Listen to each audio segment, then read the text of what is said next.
বলল, কি ব্যাপার পণ্ডিত, এমনিতেই তো দেরি করে এসেছেন, তারপর আবার বিড়বিড় করে কি বলছেন? আজকে হুজুর, আজকে দিনটা কেমন যাবে সে কথাই ভাবছিলাম। হুম, তা নিজের হাত নিজে দেখলেই হবে। আজকে হুজুর, এ নিন আমার হাত দেখে বলুন তো। মোটামুটি ভালোই মনে হচ্ছে, তবে রাজ্যের অবস্থা কাজে যা করতে পারে। হ্যাঁ, আবারও কাজের চাপ। রাজার প্রবেশ।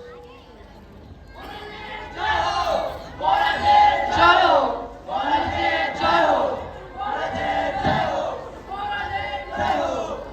কি ব্যাপার, আজ রাজামশাইকে বড়ই চিন্তিত মনে হচ্ছে।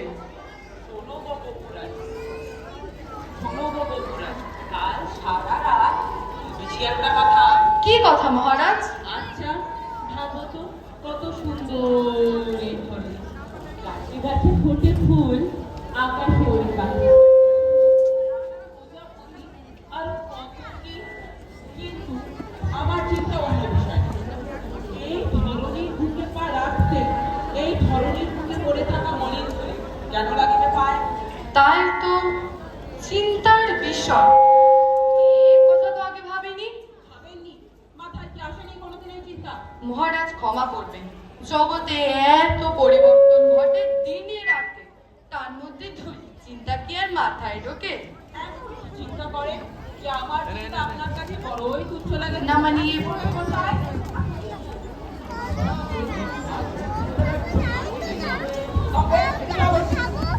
হুজুর, আমি বলছিলাম, আপনি যেভাবে ভেবেছেন তা আমি তা ভাবছি কেন? আমি তো ভুলেছি ভোজনালয়। কি তো হচ্ছে? মাইনে তো পাচ্ছেন নাকি? ক্ষমা করবেন মহারাজ, আপনার চিন্তায় আমরা চিন্তিত। আপনি যা বলবেন আমরা তাই করব। আমার রাজ্যের মলিনধুলি আমার গায়ে লাগে। আমার রাজ্যে কেউ না সৃষ্টি শীঘ্র এর পরিবেশ করতে হয়। নইলে কারো লোক কারা হিয়ার। যথাজ্ঞা মহারাজ। চিন্তিত পণ্ডিত বাড়িতে প্রবেশ, ধীরে ধীরে বসে পড়ে। পণ্ডিতের বউ পূজার থালা নিয়ে মঞ্চে প্রবেশ করে। চিন্তিত পণ্ডিতকে দেখে তার কাছে গিয়ে বসে, তারপর কৌতূহলী মুখ নিয়ে কিছুক্ষণ তাকিয়ে থাকে। কি গো, আপনার বদনে যে দেখি আষাঢ়ের মেঘ নেমেছে। আষাঢ়ের মেঘ নাই, মাথায় আকাশ পড়িয়াছে। সে কি কথা, আকাশ পড়বেন তাও আপনার মাথায়? আছো তো সুখে, তাই বুলি ফুটেছে মুখে। সুখে? আপনাদের মতো সুখে নাই। বিনা কাজে রাজা দিয়ে থাকেন আপনাদের মাইনে। কই এমনি এমনি আমি তো পাই না খেতে। বিনা কাজে মাইনে তা তোমারই মুখে সাজে, আমি যে বুদ্ধি বেঁচে খাই তা দেখো না চোখে। আপনারও বুদ্ধি বেঁচে? তাহলে শুনি, কি কারণে আকাশ মাথায় পড়লো? ও তুমি শুনলে আমার মতোই বিষণ্ণ হইবে। কি হয়েছে বলুন দেখি। মাটিতে পা ফেলানো মাত্র রাজার পায়ে লাগে ধুলি, এ থেকে রাজা চায় নিস্তার, নইলে কারোর রক্ষা নাই আর। রাম রাম, এ কি কথা? ধুলিতে পা পড়লে ধুলি তো লাগবে। সে কথা কি রাজা বুঝবেন? রাজা শুধুই চায় নিস্তার। এখন উপায়? আমি ভাবিতে ভাবিতে চুল পাকাইয়া ফেলাইলাম, পায়ে মিলিল ছাই। এবার হলো তো? আমার কথাই ঠিক হলো। বসে বসে মাথায় জং ধরেছে, তাই চুল পাকালে উপায় মিলল ছাই। আপনি তো বুদ্ধি বেঁচে খান, তবে বসে বসে বাহির করেন বুদ্ধি। হ্যালো,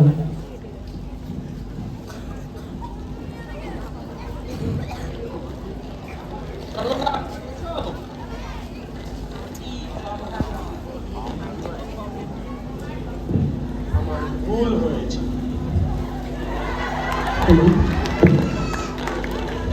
পণ্ডিত বাড়ি আছো? পণ্ডিত বাড়ি আছো? কে? আমি রাশি ভাই। আমি রাজশ্রী ভাই। রাজা ডেকেছে রাজদরবারে। রাজা নয়, মন্ত্রী। আমার ভুল হয়েছে। মন্ত্রী ডেকেছে। আচ্ছা ঠিক আছে, আপনি শুনতে পেয়েছেন তো রাজসিপাহীরা কি বলেছে? আমার ঢের কাজ আছে। পদধূলি দেন, আমি যাই। পদধূলি?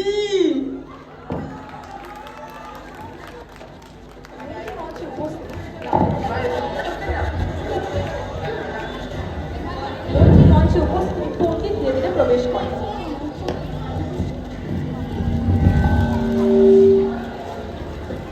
কি ব্যাপার পণ্ডিত, আপনার মাথায় কোনো উপায় এলো?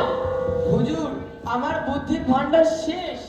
চিন্তার বিষয়, এতদিন তো ছিলেন সুখে, এখন এ কোন নতুন চিন্তা প্রবেশ করলো মহারাজের মাথায়?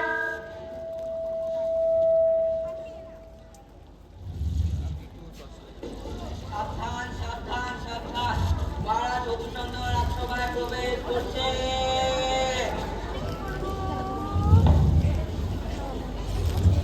মহারাজের জয় হোক, মহারাজের জয় হোক, মহারাজের জয় হোক। কি উপায়? না মহারাজ, এ বড়ই কঠিন সমস্যা। হুজুর, আমি বলছিলাম কি, যদি ধুলি না লাগে পায়, তবে পদধূলি মেনে কি উপায়? কথা আপনার বুদ্ধির নাম হয় পণ্ডিত। বুদ্ধি আপনার ভালো লাগে, তবে আগে বিদায়, তারপরে পদধূলির তত্ত্ব। না মহারাজ, পণ্ডিত ঠিকই বলেছে, আপনার পদধূলি তো আমাদের আশীর্বাদ। জি হুজুর। সবাই মিলে বলো। এতকাল রাজা পুষেছে সব মিথ্যে উপাধিধারী বৃত্ত, তাই রাজা রাজেই হাল। এতকাল পুষেছিল অপমান নয়। সবাই আগের কাজ করবে, পরের কাজ পরে। মিলবে জ্ঞানী গুণী আছে, সবাইকে ডাকো রাজ দরবারে। আজ্ঞা মহারাজ। চোখে চশমা দিয়ে পুস্তক প্রবেশ করে সবাই।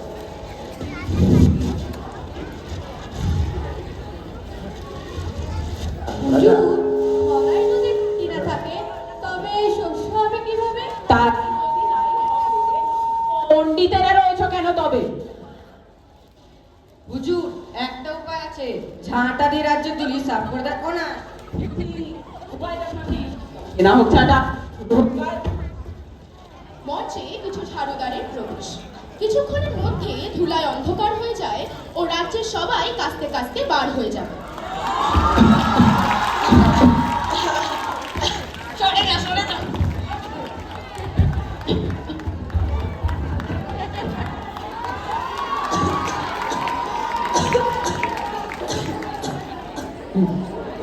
মঞ্চে গ্রামবাসীর প্রবেশ।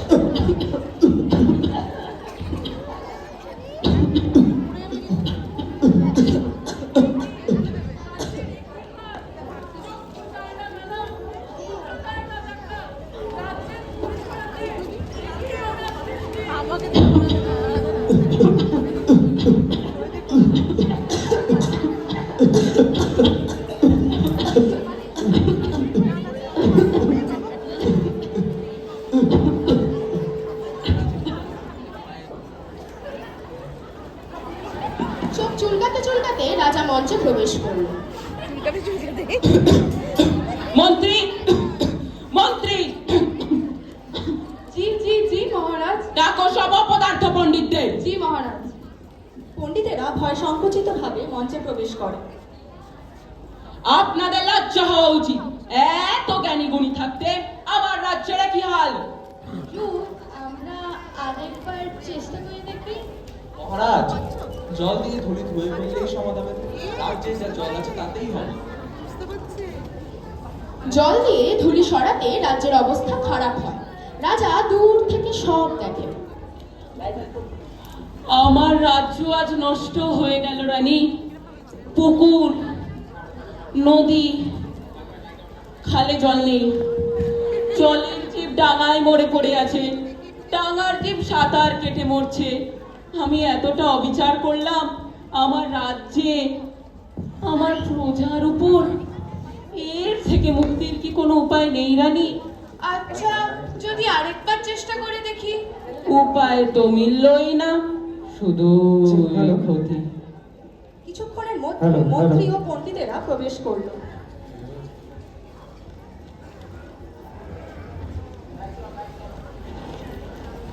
মহারাজ বলুন নতুন কোন উপায় বের করুক পণ্ডিতেরা? মহারাজ মাদুর দিয়ে যদি ঢাকা হয় পথঘাট, তবে কোথাও থাকবে না ধুলি, রাজা থাকবে নিরাপদে। কথাটা খাঁটি। কিন্তু মোর সন্দেহ হয়, রাজ্য ভরে যদি ধুলি থাকে তবে রাজার রক্ষে কিসে? মাটির ভয় রাজ্য হবে মাটি, যদি রাজা থাকে দিন রাত ঘরে বন্ধ। কিন্তু এর থেকে মুক্তির কি কোনো উপায় নেই? যে জল সেচবে সে যেমন ধুলো সরাবে না, আবার যে ধুলো সরাবে সে জল সেচবে না। এখন বাকি রইল চর্মকার। ডাকো চর্মকারকে, সে যদি কিছু উপায় বের করতে পারে। চর্মকার ও তার বউ বাড়িতে নিজ নিজ কাজে ব্যস্ত। চর্মকারের বউ চাল ছাড়ে, সেপাই চর্মকারকে খোঁজার জন্য বের হয়। অবশেষে চর্মকারের বাড়িতে এসে উকি ঝুঁকি মেরে দেখার চেষ্টা করে। কই যান? যখন কেউ বুঝতে পারলো না তখন বলে উঠলো,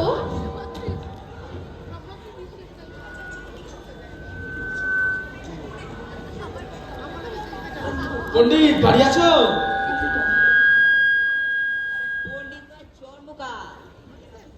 ও আচ্ছা আচ্ছা, চর্মকার। আমার ভুল হয়েছে। চর্মকার বাড়ি আছো?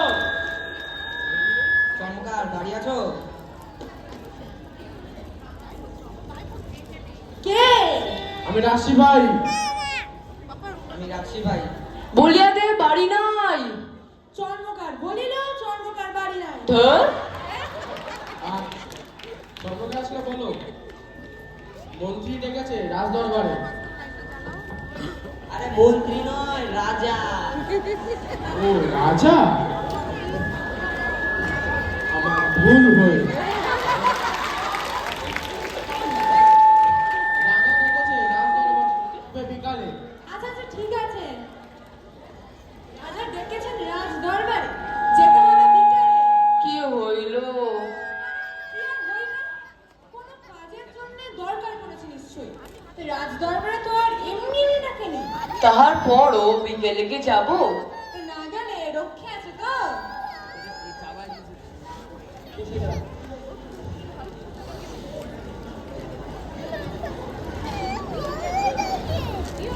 কিছুক্ষণ পর চর্মকারকে নিয়ে সিপাই মঞ্চে প্রবেশ করল।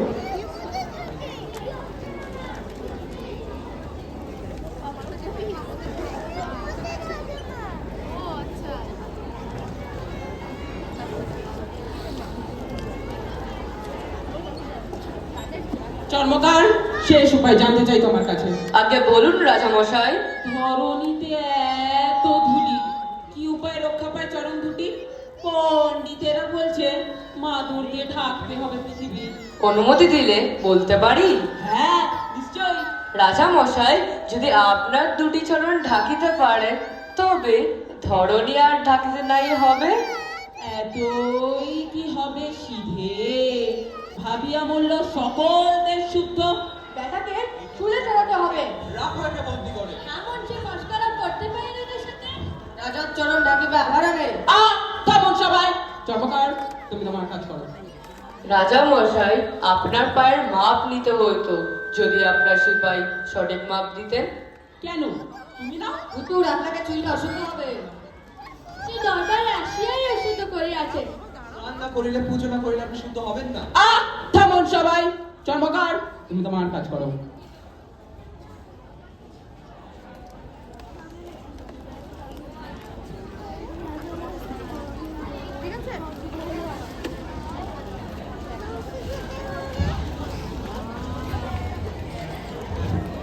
অনেক দ্বিধা ভয়ে সামনে এগিয়ে পিছিয়ে সংকোচে চর্মকার তার কাজ শুরু করে।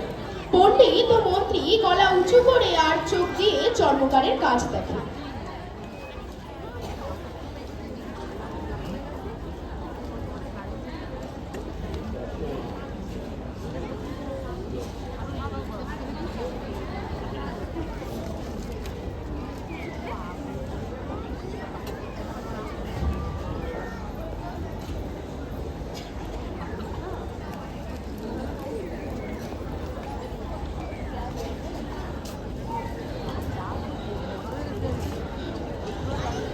রাজা মশাই, আশা করি আপনার চিন্তার সমাধান হয়েছে।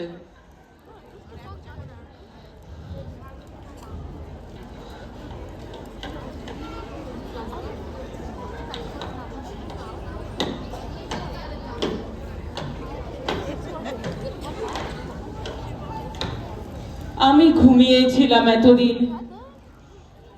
এদের দ্বারাই যে অগ্রগতি সম্ভব তা আমি ভুলে গেছিলাম।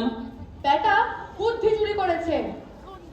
হুজুর, এই চিন্তাটা আমার মাথায় এসেছিল আগে, কিন্তু